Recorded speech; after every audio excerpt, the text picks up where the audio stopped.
ஆண்டவராய் இயேசு கிறிஸ்துவின் திருப்பெயராலே நான் உங்கள் ஒவ்வொருவரையும் வாழ்த்துகிறேன், ஆசீர்வதிக்கிறேன். முக்கியமாக அட்மின்ஸ் ஒவ்வொருவரும் உங்களுக்கு வாழ்த்துதல் சொல்கிறார்கள்.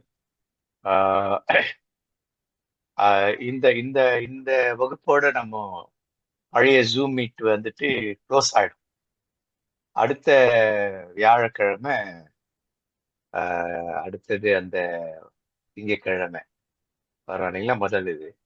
அப்போ நம்ம அந்த புதிய குழுவுல இருந்து நம்ம இருப்போம்.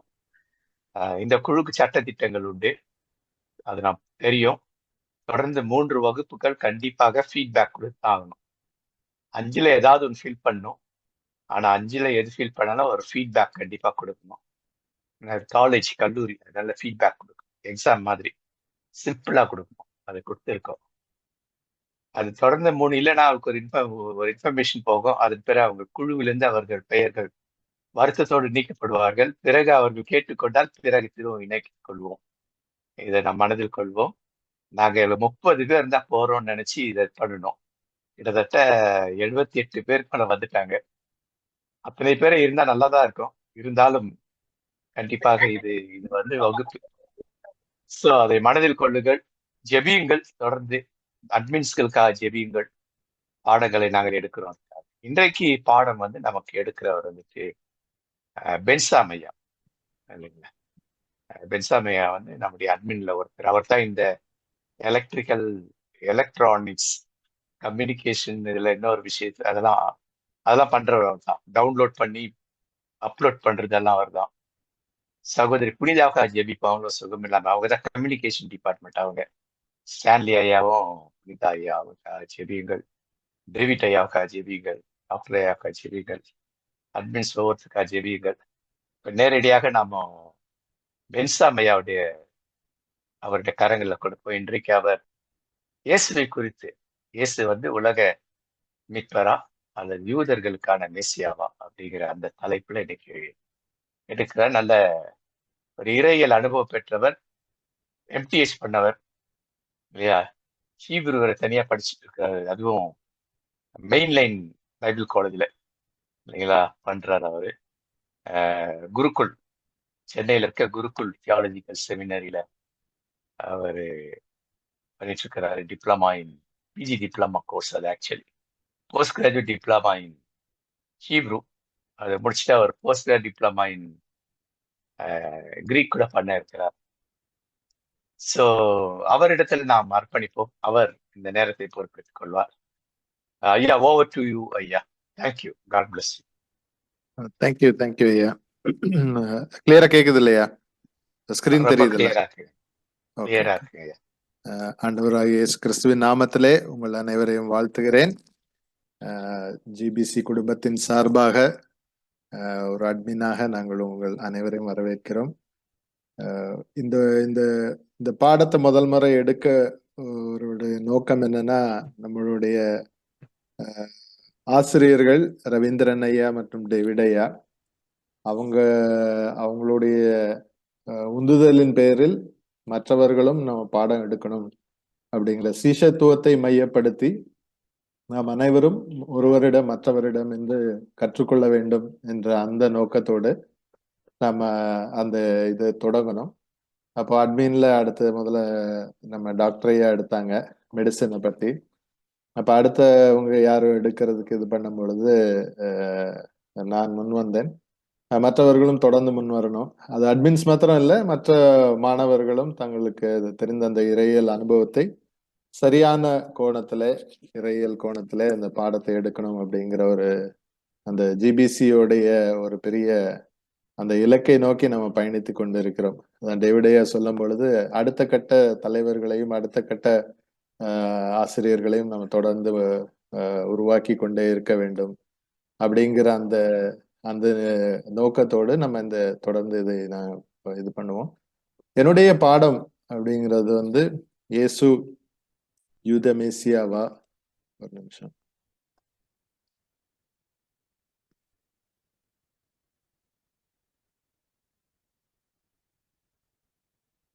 இயேசு யூத மேசியாவா இல்லை உலக ரட்சகரா அப்படிங்கிற இந்த கோணத்துல இது எப்படி தொடங்குச்சு அப்படின்னா, நாம கிறிஸ்தவர்கள் நாம இயேசுவை மெசியாவென்றும் அவர் யூதர்களுடைய மெசியாவும் உலக இரட்சகராகவும் இணைந்து பார்க்கிறோம். ஆனா யூதர்கள் அவங்க வந்து இன்று வரை இயேசுவை ஏற்றுக்கொள்ளவில்லை. அவரை கடவுளாகவோ மெசியாவோ ஒரு தூதராக ஒரு இதை ஏற்றுக்கொள்ளுகிறாங்களே தவிர மெசியா என்ற கோணத்துல ஏற்றுக்கொள்வதில்லை. அது ஏன் அப்படிங்கிற இதுல ஒரு ஒரு ஆராய்ச்சியிலும் ஒரு தேடல்லையும் அந்த விளைவா இது இந்த இந்த பாடம் உருவானது. ஸோ நான் இங்கிலீஷ் தமிழ் 2 ஸ்லைடுமே பண்ணியிருக்கிறேன். நான் உங்களுக்கு பிடிஎஃப் அனுப்பி வைக்கும்போது அது ரெண்டுமே இது பண்றேன். நான் பேசுறது வந்து தமிழ்லயே நான் உங்களுக்கு விளக்கம் கொடுக்குறேன். வேர்ச்சொல், அதாவது எபிஸ்டமாலஜி ஆஃப் மெஸ்ஸியா. மெஸ்ஸியா என்ற சொல் எங்கே இருந்து அதோடைய வேர்ச்சொல் எங்க உருவாகுது அப்படின்னா, அது பழைய பழைய ஏற்பாடிலே அபிஷேகம் செய்யப்பட்டவர் தான், அனாயிண்டட் ஒன் அப்படிங்கிற அந்த அந்த வார்த்தையிலிருந்து ரூட் வேர்டு வந்து அது மெஷியா அப்படிங்கிறது. இந்த மெஷியாங்கிறது வந்து ஒரு செயல்பாடு. அதாவது அரசர்கள், ராஜாக்கள், தீர்க்கதரிசிகள் இவர்கள் மூவரையும் தங்கள் பணி செய்வதற்காக பிரித்தெடுத்து அந்த பணிக்கென்று அவர்களுக்கு அதிகாரமும் கொடுத்து அவர்களுக்கு நியமிக்கிற அந்த அந்த காரியத்தை, அந்த செயல்பாடு, அதற்கு பேர் அபிஷேகம். அதுதான் மெஸ்ஸியா அப்படின்னு சொல்லி அந்த வார்த்தை பயன்படுத்தப்படுகிறது, பழைய எபிரேய வார்த்தை. அதை வந்து கிரேக்கத்துல மொழிபெயர்க்கும் போது கிறிஸ்டோஸ் என்ற வார்த்தை பயன்படுத்தப்படுகிறது. அது இந்த கிரேக்க வார்த்தை கிறிஸ்டோஸ். அந்த கிறிஸ்டோஸிலிருந்து தான் நம்ம கிறிஸ்து அப்படிங்கிற வார்த்தை உருவாகுது.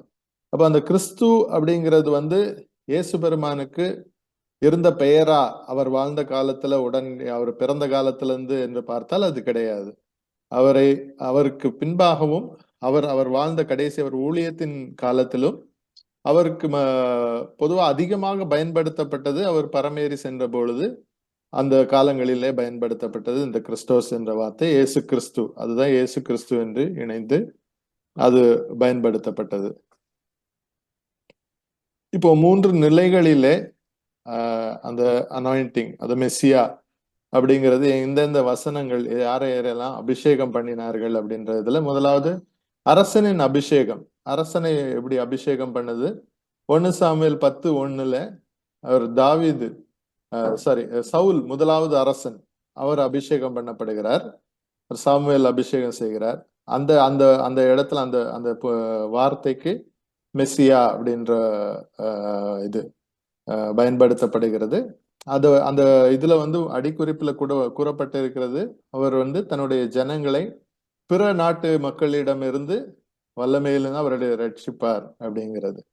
ஸோ இந்த இந்த அரசன், யூத அரசன் அப்படிங்கிற கோட்பாடு எங்க உருவாகுது அப்படின்னா, தன்னுடைய மக்களை பாதுகாக்க வேண்டும். இப்ப ரட்சிப்பு அப்படின்னு சொன்னீங்கன்னா பெரும்பாலும் பழைய ஏற்பாடுல எதிரிகளிலிருந்து பாதுகாப்பது, அவங்க இஸ்ரவேல் மக்களை தாக்க வரும் பிற அரசு எதிரிகளிலிருந்து அவர்களை மீட்பு கொடுப்பதை இந்த ரட்சிப்பு என்ற வார்த்தையில அவர்கள் பயன்படுத்துகிறார்கள். சோ இந்த அரசனுடைய பதவி வந்து அந்த அந்த அபிஷேகம் மூலமாக இந்த பதவி அவர்களுக்கு கொடுக்கப்படுகிறது. சோ 2வது 1 சாமுவேல் 16:3 தாவீது அபிஷேகம் பண்ணப்படுகிற அந்த அனுபவத்துல அந்த அந்த நிகழ்வுக்கு இதே வார்த்தை பயன்படுத்தப்படுகிறது, மஷியா அப்படின்னு சொல்லிட்டு. அடுத்தது இது ஒரு சிறிய எக்ஸாம்பிளாக ஒரு 3 நிகழ்வாக கொடுத்திருக்கேன். 3வது வந்து சாலமோன் 1 ராஜாக்கள் 1:39 சாலமோனை அபிஷேகம் பண்ணுகிறார்கள். ஸோ இந்த 3 நிகழ்வுகள், 3 வசனங்கள் மெஸ்ஸியா என்ற காரியத்தை, அரசனை எப்படி அபிஷேகம் பண்ணப்படுகிறார் அப்படிங்கிற நோக்கில பதிவிடப்படுகிறது. அப்புறம் ஆசாரியனை அபிஷேகம் பண்ணி வைத்தல், எப்படி அரசரை அபிஷேகம் பண்ணினார்களோ அந்த நாட்டை பாதுகாப்பதற்கு, நாட்டை அந்த மக்களை பிறர் மக்களிடமிருந்து பாதுகாப்பது, அதே போல ஆசாரியர், முதலாவது ஆசாரியன் ஆரோனை மோசே அபிஷேகம் பண்ணுகிறார். இந்த அபிஷேக பண்ணுதல், இந்த மெஷியா அப்படிங்கிற அந்த முதல் வார்த்தையை துவக்கம் வந்து ஈசாக்கு யாக்கோபின் இடத்துல தொடங்குறது. அவர் வந்து அந்த கல்லை அபிஷேகம் பண்ணுகிற அந்த நிகழ்வு, அந்த வார்த்தை அந்த முதல்ல வருகிறது. பிறகு இந்த மைய புள்ளியாக ஏற்படுகிறது வந்து மோசே காலத்திலே மோசே ஒரு ஆரோனை அபிஷேகம் பண்ணும் நிகழ்வு. அதே மாதிரி யாத்ராகம் 29:7 7:9 அதே அபிஷேக முறைமையை ஆரோனுக்கும் அவருடைய பிள்ளைகளுக்கும் அபிஷேகம் பண்ணுகிறார். யாத்ரா 30:30. சங்கீதம் 133:2 இது அனைவருக்கும் தெரிந்த இது. அந்த அந்த அனாயிண்டிங்கோட பவர் அது எந்த அளவுக்கு அப்படி ஆரோனுடைய சிரசின் மேல் ஊற்றப்பட்டு அப்படி வழிந்தோடுகிறது. அந்த அந்த வசனத்தை மையமாக கொண்டு இந்த இடத்துல மெஸ்ஸியா என்ற அந்த வார்த்தை பயன்படுத்தப்படுகிறது. ஸோ இரண்டாவது அந்த அந்த அனாயிண்டிங் பயன்படுத்தப்பட இடம் வந்து ஆசாரியர்கள். ஸோ மூன்றாவது அந்த அபிஷேகம் பண்ணப்படுகிற இடம் வந்து தீர்க்கதரிசிகள். ஸோ 1 ராஜாக்கள் 19:16 எலிஷா அவரை அபிஷேகம் பண்ணுகிறார்கள். அதே போல சங்கீதம் 105:15 நான் அபிஷேகம் பண்ணினவர்களை நீங்கள் தொடாமலும் என்னுடைய தீர்க்கதரிசிகளுக்கு தீங்கு செய்யாமலும் இருங்கள் அப்படிங்கிற அந்த வசனங்கள். இதே இது 1 நாளாகமத்துல இந்த வசனத்தின் அடிப்படையில தான் தாவீது வந்து சவுல வந்து ஒரு இடத்துல கொல்ல வருவார்கள். ஸோ அத கொல்லக்கூடிய சூழ்நிலைகள் வரும். ஸோ அப்ப அந்த கொல்லக்கூடிய சூழ்நிலைகள் வரும்பொழுது தாவீது அப்போ அந்த இடத்துல சொல்லுவார், கர்த்தரால் அபிஷேகம் பண்ணப்பட்டவரை நான் எப்படி அவர் கை போடுவேன் அப்படின்னு சொல்லி. ஸோ இது ஒரு கட்டளையாக கொடுக்கப்பட்டு அவர் அந்த அந்த அபிஷேகம் பண்ணப்பட்டவர்களோடு மேலுள்ள அந்த அந்த பிரித்தெடுக்கப்பட்ட அந்த பவர், அந்த பிரித்தெடுக்கப்பட்ட அந்த பொறுப்பு, இதற்கு கொடுக்கப்படுகிற மதிப்பு வந்து பழைய உடன்படிக்கையில அந்த அந்த யூத முறைமையில ரொம்ப மிகவும் நேர்த்தியாக கொடுக்கப்பட்டது. ஸோ இதன் அடிப்படையில தான் இந்த மெஸ்ஸியா என்ற இது வந்துச்சு. இப்போ கொஞ்சம் மியூட் பண்ணிக்கோங்க. பொதுவா நான் தான் மியூட் பண்ணிட்டு இருப்பேன் எல்லா இதுலயும். இப்ப நானே பண்றதுனால கொஞ்சம் நீங்களே கொஞ்சம் மியூட் பண்ணிக்கோங்க. ஸோ அடுத்து இந்த இந்த 3 நிகழ்வுகள், 3 அரசர்கள், அப்புறம் ஆசாரியர்கள், தீர்க்கதரிசிகள், இவர்களுக்கு அப்புறம் இந்த மெஸ்ஸியா என்ற அந்த கான்செப்ட் எப்படி இதாகிறதுனா, யூதர்களுக்கென்று எதிர்காலத்தில் ஒரு வரப்போகிறார் அப்படிங்கிற ஒரு நம்பிக்கை கொடுக்கும் நிகழ்வாக அந்த மெஸ்ஸியா என்ற இது உருவாச்சுது, அது வளர்ந்தது. ஆதியாகமம் 3:15 ஆதாம் அவர்கள் உங்களுக்கு அனைவருக்கும் தெரியும், உன் ஸ்திரீக்கும் உனக்கு ஸ்திரீக்கும் உன் வித்துக்கும் அவள் வித்துக்கும் பகை உண்டாக்குவேன், அவர் உன் தலையை நசுக்குவார், நீ அவர் குதிங்காலை நசுக்குவார். ஸோ அப்ப ஆதாமேவள் பாவம் செய்த காலங்களிலே அந்த பாவ மீட்பின் மீட்பாக மெஸ்ஸியா என்ற அந்த மெஸ்ஸியால, அதாவது எதிர்காலத்திலே ஒருவர் வரப்போகிறார் அப்படிங்கிற நம்பிக்கை அந்த ஆரம்ப துவக்கத்திலே உருவாகிறது. அதற்கப்புறம் மோசே, அவர் உபாகமம் 18:15 சொல்லுகிறார், மோசே என் தேவனாய கர்த்தர் ஒரு தீர்க்கதரிசியை உங்கள் நடுவில் ஏற்படுத்துவார், அவருக்கு செவி கொடுப்பீர்களாக அப்படின்னு. ஸோ அவருடைய கடைசி காலங்கள்ல அவர் நமக்கு எனக்கு பின்பாக ஒருவர் வரப்போகிறார், அவருக்கு நீங்கள் செவி கொடுங்கள் அப்படின்ற ஒரு ஒரு ஒரு இதை சொல்லுகிறார். 2 சாமுவேல் 7:12-14 தாவீது இதுல வந்து பாத்தீங்கன்னா அவர் கடைசி காலங்கள்ல உனக்கு பின் சாலமோன் அவர் வருவாரு, அவர் ராஜ்யத்தில் நிலைப்படுத்துவேன். அதுல 13ஆம் வசனம், அவன் என் நாமத்துக்கு என்று ஒரு ஆலயத்தை கட்டுவான், அவன் ராஜ்ய பாரத்தின் சிங்காசனத்தை என்றென்றைக்கும் நிலைக்க பண்ணுவேன் அப்படின்ற ஒரு இது. சோ அப்போ யூதர்கள் மத்தியில ஒரு அரசர், அதாவது தாவீதின் சந்ததியிலே, தாவீதின் வம்சாவளியிலே ஒருவர் வரப்போகிறார். அவர் வந்து இந்த அவருடைய சிங்காசனம் என்றென்றைக்கும் நிலைக்கும் அப்படிங்கிற ஒரு ஒரு ஆழமான நம்பிக்கை அவர்களிடத்துல காணப்பட்டது.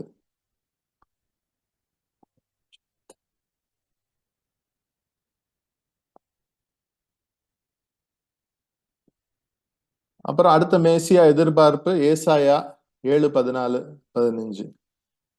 இது நம்ம கிறிஸ்துமஸ் ஒவ்வொரு காலங்களிலும் நம்ம இதை வாசிப்போம்.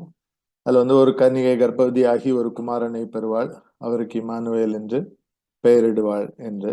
ஸோ அவர் தீமையை வெறுத்து நன்மையை தெரிந்து கொண்டு, இது ஏசாயா தீர்க்கதரிசியில அவர் இயேசுவுக்கு ஒத்த அந்த அந்த வசனங்கள் காணப்படுகிறது. ஏசாயா 9:6-7 நமக்கு ஒரு பாலகன் பிறந்தார், நமக்கு ஒரு குமாரன் கொடுக்கப்பட்டார், கர்த்தத்துவம் அவர் தோளில் மேல் இருக்கும், அவர் நம்மும் அதிசயமானவர், ஆலோசனை கர்த்தா, வல்லமை உள்ள தேவன், நித்திய பிதா. சோ அது கடைசியில வரும்பொழுது தாவீதின் சிங்காசனத்தையும் அவனுடைய ராஜ்யத்தையும் அவர் திடப்படுத்தி அப்படின்றது. சோ அப்போ அவர்களுக்கு ஒரு ஒரு அரசனுடைய ஒரு ஒரு அரச வம்சத்திலே ஒரு அரசர் வரப்போகிறார். அவர் நமக்கு நம்மளுடைய நாட்டிலே ஒரு அரசராய் என்றென்றைக்கும் அரசாளும் உயர்ந்தவராய் நமக்குள் இருக்க போகிறார் என்று அந்த ஒரு நம்பிக்கை யூதர்களிடத்துல மிகவும் அதிகமாக இருந்துச்சு. பல எரேமியா தீர்க்கதரிசி, தாவீதுக்கு ஒரு நீதியுள்ள கிளையை எழும்ப பண்ணுவேன், அவர் ராஜாவை இருந்து ஞானமாய் ராஜரீகம் பண்ணி பூமியில் நியாயத்தையும் நீதியை நடப்பிப்பார்.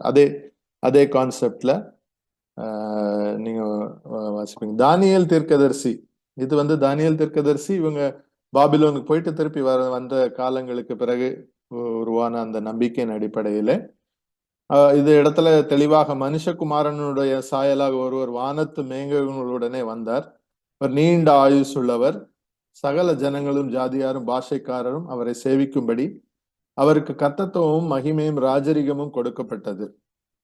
அவருடைய கர்த்தத்துவம் நீங்காது, நித்திய கர்த்தத்துவம், அவருடைய ராஜ்யம் அழியாததுமாய் இருந்தது அப்படின்னு சொல்லி தானியேல் தீர்க்கதரிசியில பெரும்பாலும் நம்மளுடைய புக் ஆஃப் ரெவலேஷனை வந்து இறையியல் கல்லூரியில படிக்கும் போது தானியேல் புத்தகத்தோட சேர்ந்து தான் படிப்பாங்க. தானியேல் அண்ட் ரெவலேஷன் சேர்ந்து தான் நமக்கு அதை சொல்லிக் கொடுப்பாங்க. ஸோ தானியேல் புத்தகத்துல கூறப்படுகிற அனைத்து அந்த வசனங்களை ஒப்பிட்டு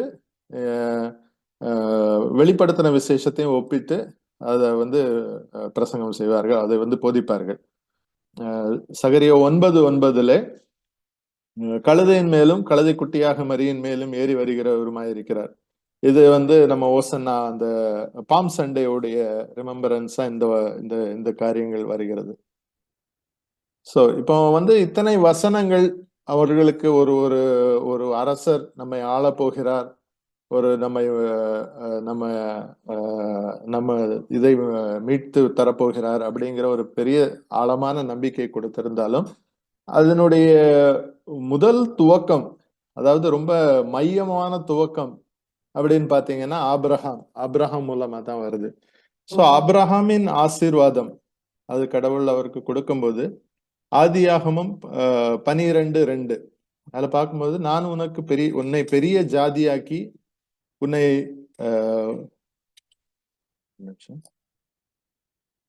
ஆசீர்வதித்து உன் பெருமைப்படுத்துவேன். அத இங்கிலீஷ்ல ரொம்ப அழகா இது பண்ணியிருப்பாங்க.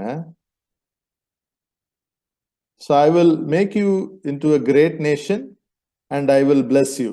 So உன்னை பெரிய ஜாதியாக்கி அது ஒரு தேசத்தை உனக்கு கொடுப்பேன் என்ற அந்த வாக்குத்தத்தம் ஆபிரகாமுக்கு அது ஒரு பூமிக்குரிய ராஜ்யம், பூமிக்குரிய சுதந்திரத்தை கொடுக்கிறது. ஆதியாகமம் 22:17-18 நான் உன்னை ஆசீர்வதித்து உன் சந்தியை வானத்து நட்சத்திரங்களைப் போலும் கடற்கரை மணப்பு. இந்த வசனங்கள் அனைவருக்கும் தெரியும். உன் சந்ததியார் தங்கள் சத்துருக்களின் வாசல்களை சுதந்திரித்துக் கொள்வார்கள் அப்படின்ற ஒரு அவருக்கு ஒரு ஆசீர்வாதம் கொடுக்கப்படுகிறது. இந்த ஆசீர்வாதம் எப்பொழுது அவருக்கு கொடுக்கப்படுகிறது என்றால், ஈசாக்க போய் அவர் பலி செலுத்தி அந்த பலி செலுத்த வரும்போது அதுக்கப்புறம் நகர்ந்த நிகழ்வாக அதை தடுத்து நிறுத்தப்பட்டு அவர் அதுக்கு அந்த ஆசீர்வாதங்களை அவர்களுக்கு கொடுக்கிறார். ஆதியாகமம் 49:9-10 இது வந்து யூதா கோத்திரத்துக்கு வந்து யாக்கோபு அவருக்கு கடைசி அவர் மரணத்துக்கு முன்பாக கொடுக்கின்ற அந்த ஆசீர்வாதம் ஒவ்வொரு பிள்ளைகளுக்கும் கொடுக்கும்போது அது இந்த வசனங்கள் சொல்லப்படுது. சமாதானத்தின் கர்த்தர் வருமளவும் செங்கோல் யூதாவை விட்டு நீங்குவதும் இல்லை, நியாயப்பிரமாணிகள் அவன் பாதைகளை விட்டு ஒளிவதும் இல்லை அப்படிங்கிற ஆசீர்வாதம். ஸோ இந்த ஆசீர்வாதங்கள் அப்படிங்கிற இந்த வசனங்களை பார்க்கும் பொழுது ஒரு பூமிக்குரிய ஒரு அரசாங்கம், ஒரு ஒரு ஒரு ஆட்சி, ஒரு ஒரு இந்த உலகத்திலே அவர்கள் நிலை பெற்று வாழ்கின்ற அந்த சந்ததிகள் மூலமாய் ஏற்படுகிற ஒரு ஆசீர்வாதத்தை பற்றி இந்த வசனங்கள் குறிப்பிடுகிறது. அடுத்தபடியாக கடவுள் அதே ஆசீர்வாதத்தை பரலோக ராஜ்யத்தின் ஆசீர்வாதமாக கடவுள் மூலமாக, இது வந்து பூமியின் மூலமாக அவருக்கு ஏற்படுகிற அவருடைய ஆசீர்வாதமாகவும், கடவுள் மூலமா கடவுளுக்கு இந்த பரலோக ராஜ்யத்தின் மூலமாக, அது வந்து ஆதியாகமம் 12:2 உன்னை ஆசீர்வதிப்பேன், உன்னை சவிக்கிறவர்களை சவிப்பேன், பூமியில் உள்ள வம்சங்கள் எல்லாம் உனக்குள் ஆசீர்வதிக்கப்பட்டிருக்கும். So and all peoples on earth will be blessed through you. So உலகத்தில் உள்ள அனைத்து சந்ததிகள், அனைத்து மக்களும் உன் மூலமாய் ஆசீர்வதிக்கப்பட்டிருப்பார்கள் அப்படின்ற ஒரு ஆசீர்வாதம். அடுத்தது ஆதியாகமம் 15:6 அவன் கர்த்தரை விசுவாசித்தான், அதை அவனுக்கு நீதியாக எண்ணினார். இதே வசனத்தை புதிய உடன்படிக்கையில வரும்போது கலாத்தியர் புத்தகத்துல விசுவாச மார்க்கத்தார் எவர்களோ அவர்களே ஆபிரகாமின் பிள்ளைகள் என்று அறிவீர்களாக, மேலும் தேவன்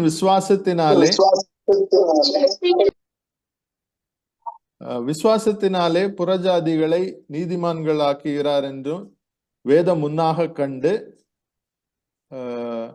உனக்குள் சகல ஜாதிகளும் ஆசீர்வதிக்கப்படும் என்று ஆபிரகாமுக்கு சுவிசேஷமாய் முன்னறிவித்தது.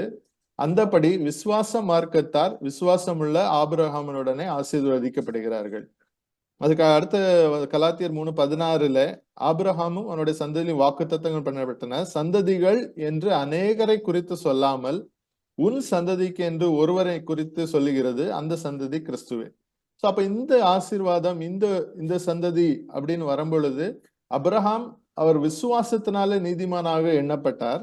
அவரை விசுவாசத்தினாலே, அதே போல இயேசுவின் மீது விசுவாசம் வைத்து யாரெல்லாம் விசுவாசித்து கிறிஸ்துவின் மூலமாக ஆபிரகாமின் சந்ததிகள் ஆகிறார்களோ அவர்கள் அனைவரும் ஆபிரகாமின் பிள்ளைகளாகவும் ஆபிரகாமின் சந்ததிகளாகவும் 2 பிரிவுகளாக, இது அனைவரும் அறிந்ததுதான். நாம எல்லாருமே பிற இனத்து மக்கள் தான். நம்ம வந்து யூதர்கள் கிடையாது. யூதர்கள் வந்து நம்ம யெகோவா கடவுள்ல வந்து யூதர்கள் நம்ம வந்து தொழுது கொள்ள முடியாது அவர்களுடைய இதன்படி, சட்டத்தின்படி. பட் இயேசு கிறிஸ்து மூலமாக நாம வந்து அபிரகாமின் சந்ததிகள் ஆகிறோம். ஏன்னா அவர் விசுவாசித்தார்.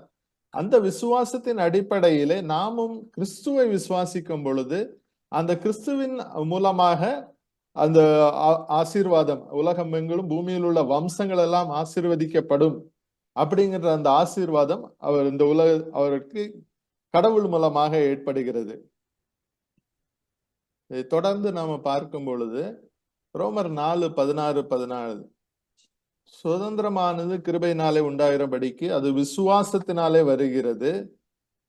நியாயப்பிரமாணத்தை சார்ந்தவர்களாக சந்ததி யாருக்கு மாத்திரமல்ல, நாம் எல்லாருக்கும் தகப்பனாகிய ஆபிரகாமுடைய விசுவாசத்தை சார்ந்தவர்களான எல்லா சந்ததியாருக்கும் அந்த வாக்குத்தத்தம் நிச்சயிக்கப்பட்டிருக்கிறது. அநேக ஜாதிகளுக்கு உன்னை தகப்பனாக ஏற்படுத்தினேன் என்று எழுதியிருக்கிறபடி அது விசுவாசத்தின் மூலமாக ஏற்படுகிறது. ஒரு சந்ததி அவருடைய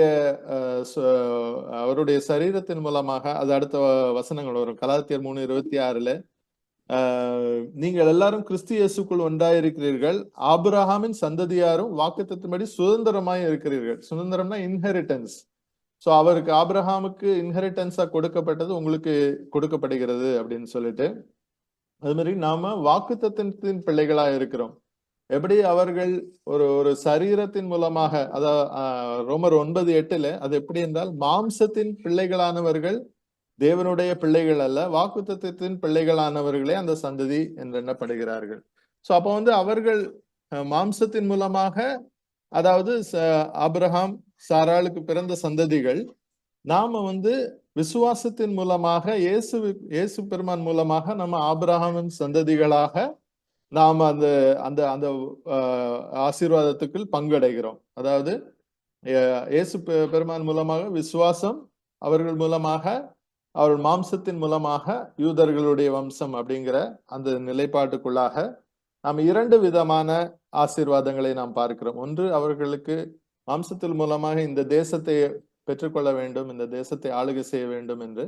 மற்றொன்று, விசுவாசத்தின் மூலமாக இயேசு பெருமான் மீது விசுவாசம் வைத்து நாம் அவர்கள் பிள்ளைகளாக மாறுகிறதுனால 2 விதமான விசுவாசங்களாக நாம் இதை பிரித்து பார்க்கிறோம். சோ இப்போ வந்து நம்ம நான் வந்து எப்படி இந்த இந்த இந்த டிஸ்கஷனை கொண்டு போறேன் அப்படின்னா, அஹ், அஹ், அப்ரஹாம் மூலமாக 2 விதமான ஆசீர்வாதம், 2 விதமான இனம் மக்களை கூட்டம் வருகிறார்கள். இதை நான் தொடர்ந்து அது வந்து உலக அரசாட்சி, இறை அரசாட்சி, அதாவது kingdom of God and kingdom of world, இதை வந்து அடுத்த பாடத்துல நான் தொடர்ந்து அதை ஒரு ஒரு பகுதியா எடுக்கலான்னு நான் இது பண்ணியிருக்கிறேன்.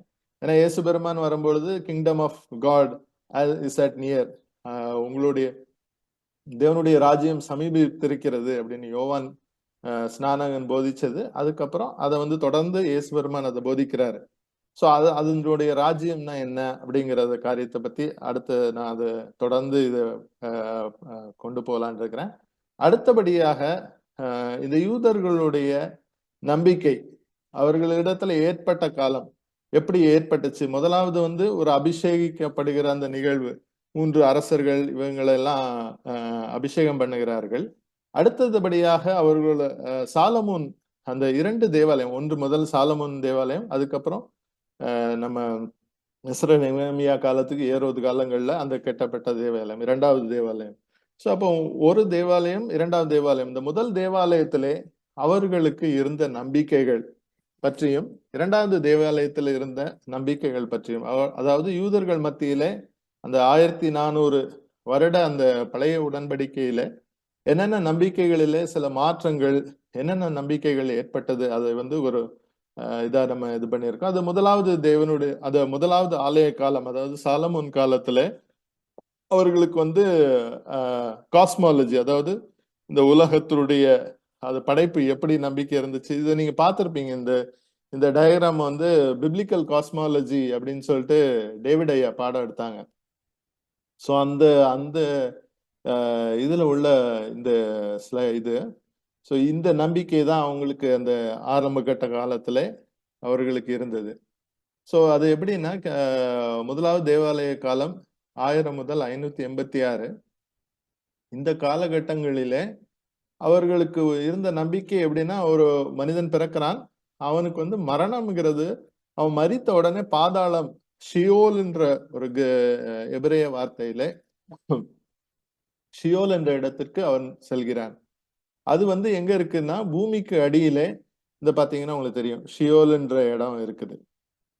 ஸோ ஆதியாகமம் 37:35 யாக்கோபு தனது மகன் யோசேப்பு மரணித்த போது, நான் துயருற்று ஷியோலின் பாதாளத்தில் என் மகனின் இறங்கி போவேன் அப்படின்னா, அவர் நீதிமான். ஸோ அவருமே மரித்து நான் மகன் இருக்கிற இடத்துல அந்த பாதாளத்துக்கு இறங்கி போகிறேன் அப்படின்ற ஒரு இது.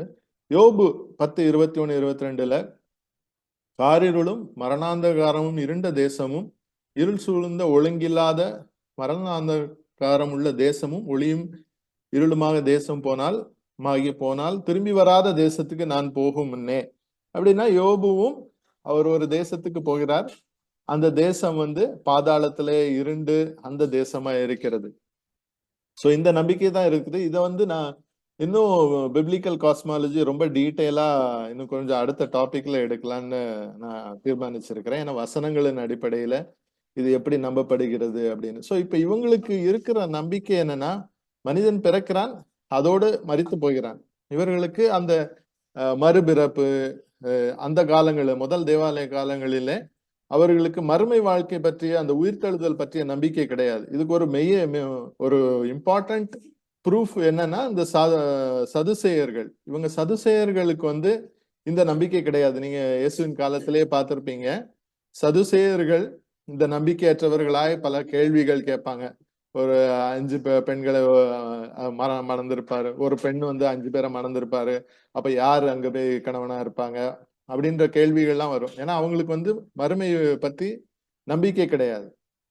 ஏன்னா இவங்க சதுசேயர்கள் யாருன்னா, இவங்க ஆலய குருக்கள். இவங்க தான் அந்த தேவாலயம் இருந்த காலகட்டத்துல அவர்கள் வந்து, அதாவது ஆரோன், லேவியர்கள், இவங்க சந்ததி மூலமாக இவர்கள் வந்தவர்கள். ஸோ இவங்க தான் அந்த அந்த காலத்துல முதலாவது தேவாலயத்தின ஆலய பணிகள்ல இருந்தவர்கள். இவர்களுக்கு வந்து அடுத்த மறுமையின் உயிர்த்தெழுதல் இந்த நம்பிக்கை அது கிடையாது. ஸோ இந்த இத இந்த இந்த இந்த இதே இதுதான் அந்த பிப்ளிக்கல் காஸ்மாலஜி. அதாவது நம்ம ஆதி ஆகமத்தின்படி நம்மளுடைய உலகத்தை பற்றிய, அந்த அண்டத்தை பற்றிய நம்பிக்கை என்ன அப்படின்னு சொல்லிட்டு அதுல வந்து நீங்க பாத்தீங்கன்னா ராக்கியா அப்படிங்கிற அந்த அந்த வார்த்தை, இது வந்து எபிரேய வார்த்தை. இது ஆகாய விரிவு, நம்ம ஆதியாமத்துல படிச்சிருப்போம். ஆகாய விரிவு, பரந்த பரப்பு. இது மேலுள்ள தண்ணீரையும் கீழுள்ள தண்ணீரையும் பிரிக்க தேவன் 2 நாள்ல சிருஷ்டித்தது. ஸோ இப்போ இங்க பாத்தீங்கன்னா இங்க ஒரு ஃபர்மமெண்ட், அதாவது ஒரு வால்ட் மாதிரி ஒரு இது இருக்குது. அதற்கு மேல நீர் இருக்குது, அதற்கு மேல வானங்கள் இருக்கிறது. இந்த இடத்துலதான் கடவுள் இருக்கிறார். அதாவது அதுலயுமே லேயர்ஸ் இருக்கு, 1ஆம் வானம், 2ஆம் வானம், 3ஆம் வானம் வரைக்கும். ஸோ இந்த நம்பிக்கைகள் அவர்களுக்கு அந்த காலங்களில இருந்தது. அதுக்கப்புறம் ஷமாயிம் அப்படின்ற இடம் தான் பரலோகம். மாயுங்கிறது நீர், ஷமாயுங்கிறது அது மேலுள்ள நீரை குறிக்கிறது. இது வந்து பல நேரங்களில் பன்மை சொல்வாகவோ பறந்து விரிந்த இடமாகவோ காணப்படுகிறது. இது தேவனுடைய தேவனும் தெய்வீக மனிதனும் இறக்கும் இடமாக, ஸோ இந்த இடங்களை ஷமாயிம் அப்படிங்கிற இடமாக கொடுக்கப்படுகிறது. அடுத்தது எரெட்ஸ். எரெட்ஸ்ன்ற வார்த்தை தான் இந்த இந்த இடம், எர்த். ஸோ பூமியின் நிலம், அந்த பூமியை குறிப்பிடப்படுகிற இடம். அதுக்கப்புறம் ஷியோல், பாதாள உலகம், இறந்தவர்களின் மண்டலம். இது மறுத்தவர்கள் அவள் ஒழுக்க நிலைப்பாட்டை கருத்தில் கொள்ளாமல், அதாவது இவங்க நல்லவர்களாக இருந்தாலும் சரி, கெட்டவர்களாக இருந்தாலும் சரி, அவர்கள் அனைவரும் ஒரு அமைதியான இடத்திலே சென்று இந்த ஷியோல் அப்படிங்கிற அந்த இடத்துல அவர்கள் இருப்பாங்க அப்படிங்கிற ஒரு இது. இந்த மாயம்ன்றது தண்ணீர், அது அது மேல இருக்கும் கீழே இருக்கும், இங்கேயும் இருக்கும் அது மேலேயும் இருக்கிறோம். இதுதான் பிப்ளிக்கல் காஸ்மாலஜி. அவங்களுக்கு அந்த அந்த காலத்துல 1ஆம் நூற்றாண்டு, அது அந்த அதாவது 1ஆம் நூற்றாண்டு இல்ல, முதலாவது தேவாலயம் இருந்த காலங்கள். ஸோ கிமு 1000 அந்த அந்த காலங்கள்ல அவர் அந்த காலகட்டங்கள்ல அவர்களுடைய நம்பிக்கையா இருந்தது. இதன் அடிப்படையில தான் அந்த ஆதியாகமம் 1ஆம் அதிகாரம் இருந்துச்சு. இதைத்தான் அவர்கள் இது பண்ணுவாங்க. இதை நான் ரொம்ப டீட்டெயிலா நெக்ஸ்ட் நான் பாடம் எடுக்கும்போது அடுத்த இதுல நான் அடுத்த இதுல நான் அதை விவரிச்சு ஒவ்வொரு பாடமா நான் எடுக்கலான்னு இருக்கிறேன். அடுத்தபடியாக அப்போ முதலாவது தேவாலய அந்த காலகட்டங்கள்ல அவங்களுக்கு இருந்த நம்பிக்கையானது மனிதன் மரிக்கிறான், அவன் அதோட முடிந்து போகிறது அவனுடைய வாழ்க்கை அப்படிங்கிற அந்த நம்பிக்கை இருந்துச்சு. ஆனா 2வது தேவாலயம் அவர்கள் எப்பொழுது இது பண்றாங்கன்னா, அந்த பாபிலோனுக்கு சிறைப்பட்டு போய் அவர்கள் போயிட்டு திருப்பி கோரேஸ் மன்னன் காலத்துல அவர்கள் திருப்பி வருகிறார்கள். ஸோ அப்ப அந்த திருப்பி வந்த அந்த காலகட்டங்களிலே அவருக்கு இருந்த அந்த அந்த மறுமை வாழ்வு, மறுமையை பற்றிய அந்த நம்பிக்கை, அந்த காலகட்டங்கள்ல தான் அவர்களுக்கு அதிகமாக அந்த மேசியா கோட்பாடு அப்படின்ற ஒரு இது. ஸோ அப்போ யூதர்களுடைய எஸ்கட்டாலஜி, ஜூயிஷ் எஸ்கட்டாலஜி, அவர்களுடைய நம்பிக்கை, கடைசி கால நம்பிக்கை, அது எப்பொழுது உருவாகிறது அப்படின்னா, அவங்க ஒரு முதல் முறையாக கிமு 586ல அவர்கள் ஒட்டுமொத்தமா நாடு கடத்தப்படுகிறார்கள்.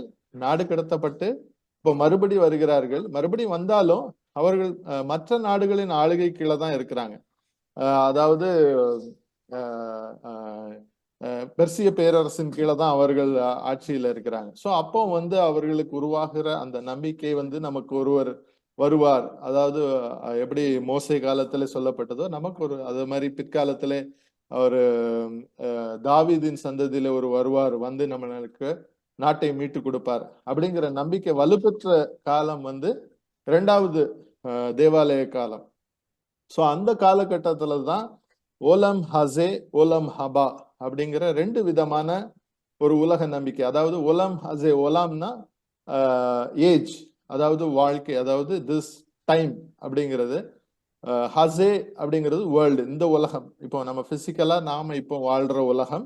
அது எங்க இருந்து தொடங்குதுன்னா, ஆதாமில தொடங்கு மேசியா வரும் வரைக்கும் இந்த வாழ்க்கை, இந்த உலக வாழ்க்கை வந்து அலாம் ஹசே. அலாம் ஹபா அப்படிங்கிறது வந்து the age to come, Messiah வரும் பொழுது அதுல ஏற்படுகிற நம்பிக்கை. ஸோ அப்போ வந்து சாரி, நான் இங்கிலீஷ் இதே போட்டுட்டு இருக்கேன், மன்னித்து கொள்ளவும்.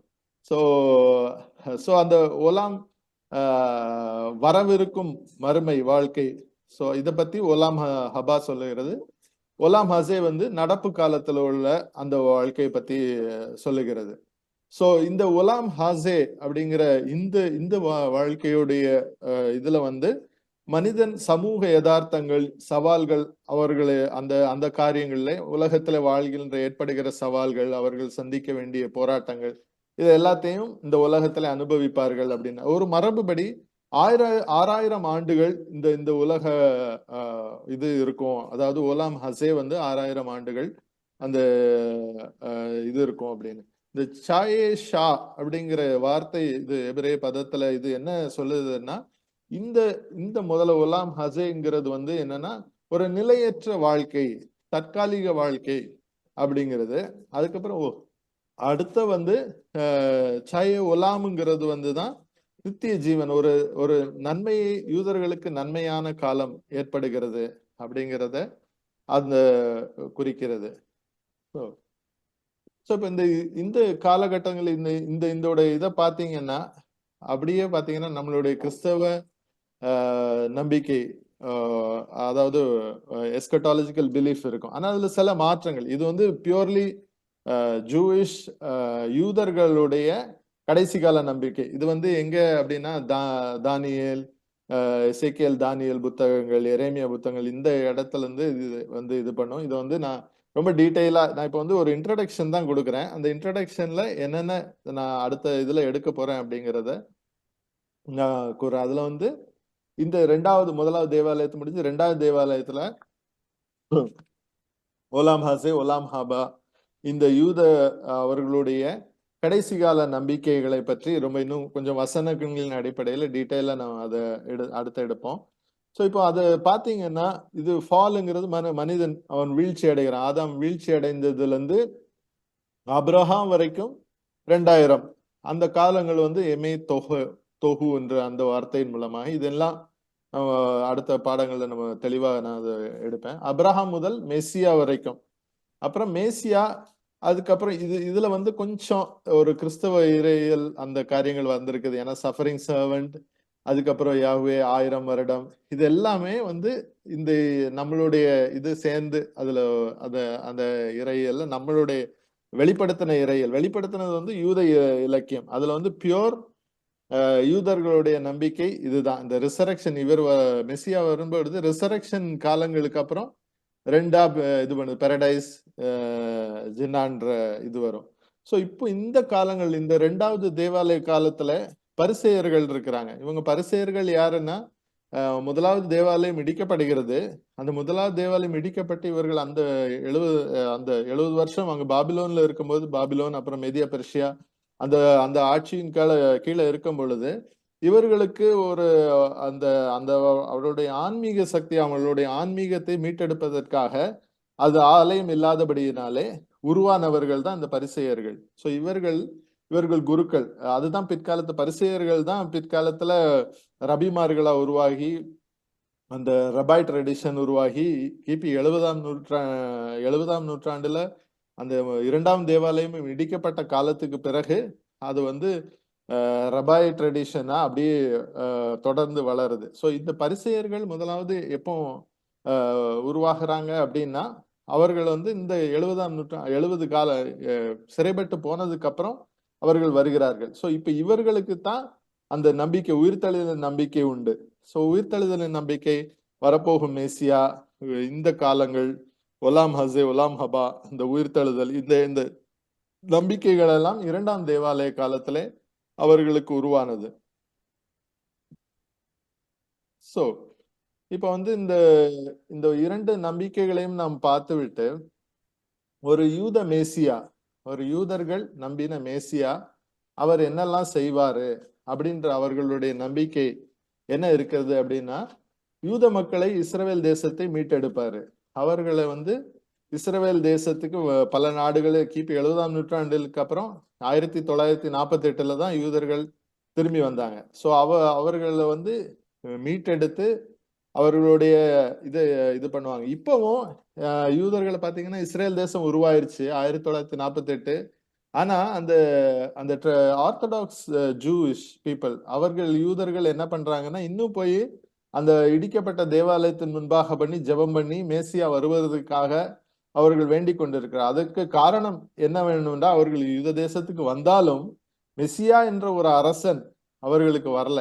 அது மாத்திரம் அந்த மெசியா அரசன் என்ன வருவாரு, வந்த உடனே அவர் ஆலயத்தை மறுபடியும் கெட்டி, அது அவர் அவர் வந்து பழையபடி அந்த பலி கோட்பாடையும் அவர்களுடைய நியாயப்பிரமாணத்தையும் கொண்டு வரும். அது நீதியான அரசாங்கத்தை நிறுவுதல் அப்படிங்கிறது வந்து இப்போ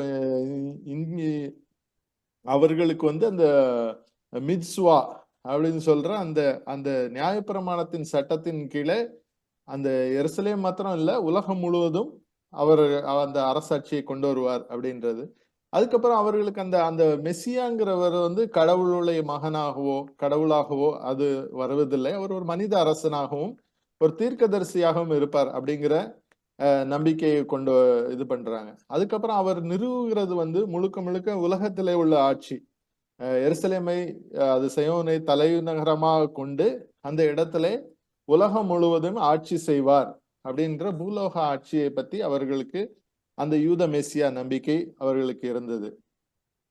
ஆனால் இயேசு பெருமான் அவருடைய முதலாவது வருகையிலே பார்க்கும் பொழுது அவர் மன்னிப்பு, கிருபை, தியாகம், அவர் வந்து ஒரு ஒரு ஒரு ஒரு அரசன். இப்போ நீங்க உலகத்துல வந்து ஒரு இடத்தை அரசாட்சி செய்யணும்னா ஒரு ஒரு ஒரு சில பேரை கொலை செய்யணும், சில பேரை ஆளுகை செய்யணும், சில அடக்குமுறைகள் செய்யணும்.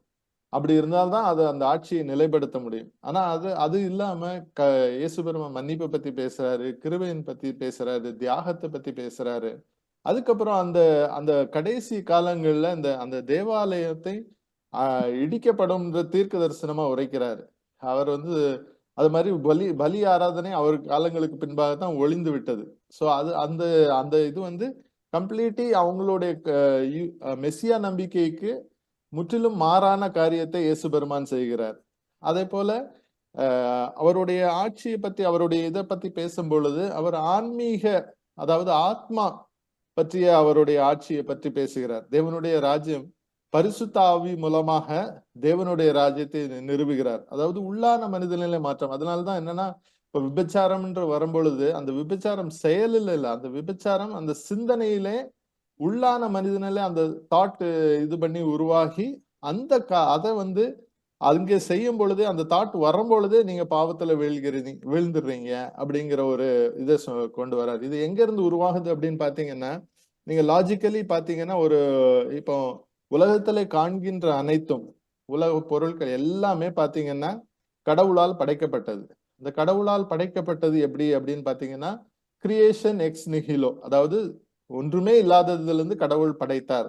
அப்படி என்ன அர்த்தம் அப்படின்னா, அந்த இந்த இங்க காணப்படுகிற அனைத்து பொருள்களும் எப்பொழுது அவருடைய அவருடைய சிந்தனையில உருவாச்சு, கடவுளுடைய சிந்தனையிலே உருவெற்று அவருடைய வார்த்தை மூலமாக இந்த உலகத்தில் பொருளாக வந்தது. சோ அப்ப அந்த சிந்தனை பொருளாக அடைந்தது. அதே போலதான் மனிதர்களாகிய நாம செய்கின்ற ஒவ்வொரு சிந்தனை தான் பிற்காலத்துல செயலா மாறுகிறது. நீங்க பார்க்கும்போது கன்ஸ்ட்ரக்ஷனா இருந்தாலும் சரி, பொறியியலா இருந்தாலும் சரி, அனைத்துக்குமே இப்போ இந்த ஃபர்ஸ்ட் ஸ்டார்டிங் ஸ்டேஜ் வந்து அந்த சிந்தனையில ஏற்படுகிற டிசைன் தான், அந்த சிந்தனையில ஏற்படுகிற மாற்றம் தான் அந்த சிந்தனை அந்த உருவு பெற்று வருகிறது. இப்போ நீங்க சைக்காலஜிக்கலி ரொம்ப டீப்பா நீங்க அனலைஸ் பண்ணி பாத்தீங்கன்னா, ஒரு மனிதனுடைய வாழ்க்கை நமக்கு நாளைக்கு நடக்க போன்ற காரியம் ஏன் நமக்கு நன்மையும் தீமையா மாறுகிறது அப்படின்னா, அதுக்கு என்ன சொல்றாங்கன்னா, நம்மளுடைய சிந்தனையிலே ஏற்படுகிற மாற்றம். இப்போ ஒரு ஃபார் எக்ஸாம்பிள் வெளியில இப்ப நமக்கு வேலை இல்ல, பணம் தேவை இருக்குது அப்படின்னு நினைக்கும் போது அந்த அந்த செயல்பாடுனால நம்ம சிந்தனையில ஒரு விதமான பயம், ஒரு விதமான கவலை, இந்த கவலைகள் ஏற்படும் போது அது வந்து நம்மளோட நாளைய தினத்தை பாதிக்கிறது அப்படின்னு சொல்லி. இப்போ ஆதாமும் ஏவாளும் படைக்கப்பட்ட போது நல்லவர்களாக, எல்லாமே கடவுள் நல்லதாக படைத்தார், நல்லதாகவே கண்டார். அப்போ அவர்கள் பாவத்தை எப்படி தூண்டினா அப்படின்னு பார்க்கும்போது நன்மை தீமை மூலமாக. அந்த நன்மை தீமை மூலமாக அது எங்க பொருளினால ஏற்பட்டதா இல்லைன்னா அவர்கள் சிந்தனையில ஏற்பட்டதா அப்படின்னு பார்க்கும் பொழுது அந்த நன்மை தீமையை அறியும் சிந்தனை அவர்களுக்கு உருவாச்சு. அப்போ அவர்களுக்கு முதல்ல இருந்த நேர்மறை எண்ணங்கள் எல்லாமே எதிர்மறை எண்ணங்களா உருவாச்சுது. அப்போ அதுவரை அவர்கள் நிர்வாணிகளா தான் இருந்தாங்க, அவர்களுக்கு கண்ணு தெரியுது, அப்போ அவங்க நிர்வாணிகளா இருக்கிறது அவங்களுக்கு தெரியல. ஆனா அவர்களுக்கு வந்து அந்த அந்த அந்த பாவத்தின் சிந்தனை, அந்த இது தீமை என்னன்னு தெரிந்த பொழுது அவர்கள் தங்களை நிர்வாணிகளாக காண்கிறார்கள். அதாவது உள்ளான இதுல மாற்றங்கள் ஏற்படுது, அதாவது எதிர்மறை சிந்தனைகள் உருவாகிறது. சோ இதுதான் இந்த ஆட்சியை தான் ஆன்மீக ஆட்சி அப்படிங்கிற நிலையில இன்னும் அதை வந்து தொடர்ந்து kingdom of God, kingdom of வேர்ல்டுன்னு சொல்ற அந்த இதுல கொஞ்சம் இன்னும் ஆழமாக அதை விளக்கலாம் அப்படின்னு சொல்லிட்டு இது பண்றேன். அதுக்கப்புறம் மற்றொரு வித்தியாசம் அப்படின்னு பாத்தீங்கன்னா, மெஸ்ஸியா, யூதர்களின் மெஸ்ஸியா நம்பிக்கையில அவர் வந்து ஒரு மனிதனாகத்தான் வருவார். ஆனா இவர் வந்து தேவனுடைய குமாரனாக வந்தார், தேவனோட ரெப்ரசன்டேட்டிவா வந்தார், அவருடைய குமாரனாக. அவரில் ஒன்றாக என்னை காண்கிறவன் பிதாவை காண்கிறான் அப்படின்ற ஒரு தத்துவத்தோட வந்தார். கடைசியாக அவருடைய முதலாவது வருகையின் போது அவர் எந்த வித யுத்தமும் செய்யல. அப்ப இவர் மெஸ்ஸியா காலங்கள்ல அவர் வரும்போது யுத்தம் செய்துதான் அவர் அந்த அந்த நாட்டை, இஸ்ரேல் தேசத்தை பிடித்து கொடுக்க வேண்டிய சூழ்நிலை அவருக்கு ஏற்படுகிறது. ஸோ இப்ப இந்த மேசியா கான்செப்ட் எங்கெங்கெல்லாம் வருது அப்படின்னு பாத்தீங்கன்னா, அந்த மேசியான்ற நம்பிக்கை யூத மதத்துல இருந்தது, அதுக்கப்புறம் கிறிஸ்தவ மதத்துல, அதுக்கப்புறம் ஜொராஸ்ட்ரியன் மதத்துல இருந்தது, அதுக்கப்புறம் ஈவன் உலகத்துல காணப்படுகிற பல மதங்கள்ல இருக்கணும். ஈவன் இந்து மதத்துல கூட கலிகாலம்ன்ற ஒரு இது இருக்குது. ஒரு ஒரு ஒரு அவதாரம், ஒரு அவதார புருஷன் வரப்போகிறார் அப்படிங்கிற அந்த கல்கி அவதாரம், அவர் வருவார் அப்படிங்கிற அந்த அந்த நம்பிக்கைகள் உலகமெங்கிலும், உலக மதங்கள் அனைத்திலுமே இந்த நம்பிக்கைகள் இருக்கிறது. சோ இதுல வந்து நம்ம யூத மதம், கிறிஸ்தவம், அதுக்கு இடைப்பட்ட காலத்துல ஜொராஸ்ட்ரியன் மதம். சோ இந்த யூத மதத்துக்கும் கிறிஸ்தவம், சொராஸ்ட்ரிய மதத்துக்கும் நிறைய நெருங்கிய தொடர்புகள் காணப்படுகிறது. அந்த ஜொராஸ்டர் அவர் உருவாக்கப்பட்ட காலங்கள் வந்து பாத்தீங்கன்னா கிமு 1500 இருந்து 600 காலங்கள்ல, கிமு காலகட்டங்கள். இந்த காலகட்டங்களுக்கு அப்புறம் தான் இவர்கள் யூதர்கள் அந்த தேசத்துக்கு போறாங்க. இந்த இந்த இந்த இந்த மதம் எங்க பிரசித்தி பெற்று இருந்ததுன்னா பெர்சியா நாட்டுல தான், மேதிய பெர்சியா, இந்த பெர்சியா நாட்டுல தான் இந்த மதம் வந்து ரொம்ப இப்பொழுது உள்ள ஈரான். சோ அந்த அந்த இதுல தான் இதோடைய மதத்தை பத்தி பேசணும்னா, இது வந்து ஓரிரை கோட்பாடுடைய மரம். எப்படி யூத மதம் ஓரிரை கோட்பாடு கொண்டதோ அதே போல இதுவும் ஓரிரை கோட்பாடு கொண்டது. அது மாதிரி நன்மை தீமை டியூவலிசம் சொல்லுவாங்க. அது நன்மைக்கு வந்து ஸ்பென்டாமென்யூ அப்படிங்கிறது நம்மளோட பரிசுத்த ஆவியானவர் குறிக்கின்றது, அவர் நன்மை செய்கிற இது. அது போல ஆங்கிரமன்யூ அப்படிங்கிற தீமைக்கு உண்டான அந்த இதையும், இது இரண்டு உலகமானது இந்த இரண்டு சக்திகளுக்கும் உண்டான ஒரு போர்க்களமாக பார்க்கப்படுகிறது. அது வந்து மனிதர்களுக்கு சுயாதீனம் கொடுக்கப்பட்டிருக்கிறது, இந்த மதத்திலையும் சொல்லப்படுகிறது. அதுக்கப்புறம் அவர்கள் மனிதர்கள் மரித்த பிறகு ஒரு சின்வத்தின் ஒரு பாலம் இருக்குது, அதை கடந்து போகும்போது அவர்களுக்கு அங்கே நியாய தீர்ப்பு கொடுக்கப்படுகிறது. சோ இங்கே அடுத்தது ஆஷா என்ற ட்ரூஜ் என்ற இரண்டு விதமான நன்மை தீமைக்கு உண்டான இது. நமக்கு எப்படி வேதாகமம் இருக்கிறதோ அதே போல அவஸ்தா அப்படின்ற ஒரு புதிய நூல் இருக்கிறது. சோ இவர்களுடைய மெயின் கோட்பாடை பார்த்தீங்கன்னா நல்ல சிந்தனை, நல்ல வார்த்தை, நல்ல செயல்கள். சோ இந்த எதிர்கள் இருந்துச்சுன்னா கடவுளால் ஏற்கப்படுவோம் அப்படின்ற ஒரு இது. அவங்களுடைய கடவுள் பேர் அஹூர மஸ்தா. அவருக்கு மையமாக இருப்பது நெருப்பு. நெருப்பு வந்து சுத்திகரிப்பை குடிக்கிறது அப்படிங்கிற, அதனால எல்லா சடங்குகளையும் அவர்களுக்கு நெருப்பு இருக்கும். அதோட முக்கியமான ஒரு இது என்னன்னா, சோஷியாந்த்ன்ற ஒருவர் வருவார். அவருக்கு ஒரு ரட்சகர், உலகத்தின் முடிவிலே அந்த ரட்சகர் வருவார். அவர் வரும்பொழுது இறந்தவர்கள் உயிர் பெறுவார்கள், அப்புறம் ஆண் மக்கள் சுத்திகரிக்கப்படுவார்கள் அப்படின்ற இந்த இந்த நம்பிக்கை உண்டு. ஸோ இந்த இதுதான் அவங்களுடைய இதுல வந்து இங்க பாத்தீங்கன்னா good thoughts, good deeds and words, அதாவது அதே மாதிரி, அதாவது டியூவலிசம், நல்ல சிந்தனை, கெட்ட சிந்தனை, சாத்தான், இந்த கோட்பாடுகளுக்கு இந்த ஜொராஸ்ட்ரியன் மதம் வந்து உண்மையாக ஒரு இது இருந்துச்சு. சோ இப்போ வந்து என்ன பல வேத வல்லுநர்கள் இந்த மதத்துல இருந்து அந்த மதம் வந்துச்சு, அந்த மதத்துல இருந்து இந்த மதம் வந்துச்சு, அந்த கருத்துக்கள் வந்துச்சு அப்படிங்கிறது. சோ நான் ஏற்க போறதில்லை. ஆனா யூதர்கள் அவர்களுடைய சூழ்நிலைகள் பார்த்தீங்கன்னா, அவங்க கிமு 586 அந்த தேசத்தை இழந்து போறாங்க. அப்போ அவங்களுக்கு அந்த முதலாவது அந்த ஆலய காலத்திலே அவர்களுக்கு இருந்த நம்பிக்கையை பத்தி வந்து என்னன்னா, ஹீனோதீசம்னு சொல்லுவாங்க. அதாவது ஹீனோதீசம்னா ஒரு கடவுளை அவர்கள் நம்புவார்கள். அதாவது ஒவ்வொரு நாடுகளுக்கும் ஒவ்வொரு கடவுள்.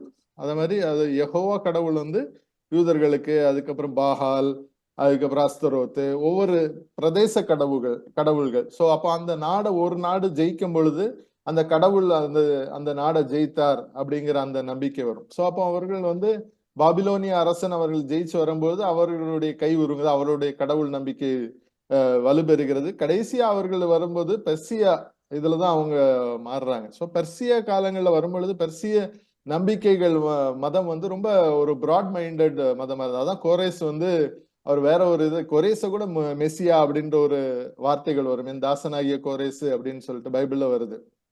சோ அவர்களுக்கு அந்த நம்பிக்கைகள் உருவாகிறதுக்கு காரணம் அவர்களுடைய கால சூழ்நிலைகள்.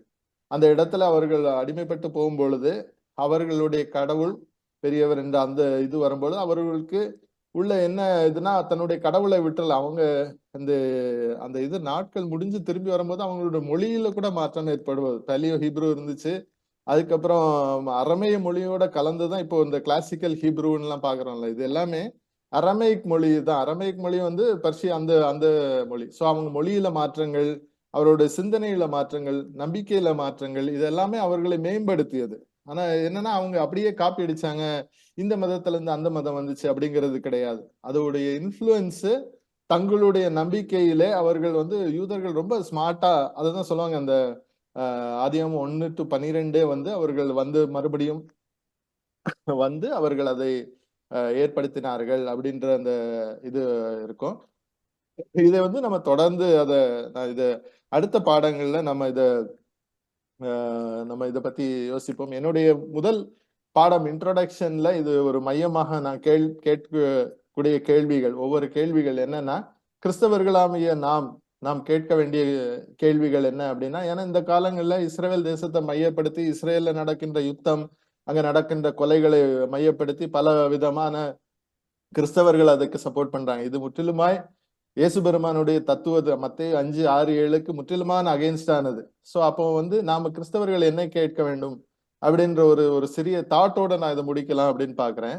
அதாவது யூத ஆலயத்தை அவர்கள் அந்த பலிபீடம் முறைமையும் யூத ஆலயம் இடிக்கப்படும் என்ற அந்த அந்த அந்த தீர்க்கதரிசி மூலமாக இயேசு முதலாவது வருகையிலே அவர் செய்தார். அப்போ இரண்டாவது வருகையிலே அவர் மறுபடியும் எப்படி அதே தேவாலயத்தையும் அது எப்படி பலி கோட்பாடையும் அவர் மறுபடியும் கொண்டு வருவார் அப்படிங்கிற. ஏன்னா இயேசு வரும்பொழுது மூன்றாம் தேவாலயம் கட்டப்படும், பலி கொடுக்கப்படும் அப்படின்ற ஒரு நம்பிக்கையை வைத்துதான் நம்ம சொல்லுகிறார்கள்.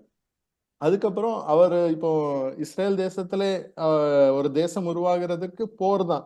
இன்னைக்கு வரைக்கும் அவர் கடவுள் கொடுத்த தேசமா இருந்தாலும் அதுல பாத்தீங்கன்னா அவங்க வாழ்றதுக்கு பயங்கர போராட்டம். அவர்கள் அந்த தேசத்துல வாழ்றதை விட அவர்கள் வெளியில வாழ்ந்த காலங்கள் தான் அதிகம். அவர்கள் துன்பத்தை பட்ட காலங்கள் தான் அதிகம். அது போல அவர் வந்து கடவுளை வந்து அவர்கள் ஒரு இனத்தின் கடவுளாக மாத்திரமே இருந்த கடவுளை இயேசு பெருமான் மூலமாக அனைத்து மக்களின் கடவுளாக மாற்றப்பட்டார். அப்ப மறுபடியும் வந்து இஸ்ரவேல் ராஜ்யத்தை ஸ்தாபிக்கும் போது அது இஸ்ரவேல் தேசத்தின் கடவுளாக மாறப் போகிறாரா என்ற ஒரு கேள்வி. அதுக்கப்புறம் கடைசியாக இயேசு என்பவர் ஆத்மாவை மீட்க வருகிறாரா இல்லைன்னா நம்ம சரீரத்தை மீட்க வருகிறாரா அப்படின்ற ஒரு கேள்வியும், மற்றொரு பௌதீக யதார்த்தம் அதாவது பிசிக்கல் ரியாலிட்டி வைத்து கடவுள் நம்ம பண்றோமா இல்லைன்னா மெட்டாபிசிக்கல் ரியாலிட்டி அதாவது சைக்கி அதாவது உள்ளான மனித நிலை மாற்றமா அல்லது நம்மளுடைய உடல் அளவில மாற்றமா, அதாவது உடலின் அரசாங்கமா இல்லைன்னா நம்மளுடைய ஆன்மாவின் அரசாங்கமா அப்படின்ற ஒரு கேள்வி. கடைசியாக ஒரே ஒரு கேள்வி என்னன்னா, 2000 வருடங்களுக்கு முன்பாக தேவனுடைய ராஜ்யம் சமீபித்து இருக்கிறது அப்படின்னு தான் பிரசங்கத்தை ஆரம்பித்தார் இயேசு பெருமான் பிரசங்கத்தை. சோ அப்ப அந்த தேவனுடைய ராஜ்யம் சமீபித்து இருக்கிறது, அதாவது kingdom of God is at near, இப்பொழுது உங்களிடத்துல வந்துட்டு இருக்கிறது அப்படின்னு சொல்லி ஏன் 2000 வருடங்களாக ஏன் நிறைவேறவில்லை, அந்த தேவனுடைய ராஜ்யம் என்ன அப்படிங்கறதை தெரிந்து கொள்ள வேண்டும் அப்படிங்கிறத நாம புரிந்து செயல்படணும் அப்படிங்கிறது என்னுடைய வாதமாக நான் வைக்கிறேன். இதை தொடர்ந்து ஒவ்வொரு பகுதியும் 1வது தேவாலயம், 2ஆம் தேவாலயம், அப்புறம் தேவனுடைய அரசாட்சி இதெல்லாம் பற்றி அடுத்து வரும் பாடங்களிலே உங்களுக்கு என்னால் முடிந்ததை நான் எடுப்பேன். இது வந்து என்னுடைய தேடலின் மூலமாக இது ஜிபிசி எனக்கு கொடுத்த அந்த வாய்ப்புக்கு நான் நன்றி கூறுகிறேன். இதோட பாடத்தை நிறைவு செய்கிறேன். உங்களுக்கு கேள்விகள் எதுவும் இருந்தால் நம்ம அதை தொடர்ந்து கேட்கலாம். நன்றி.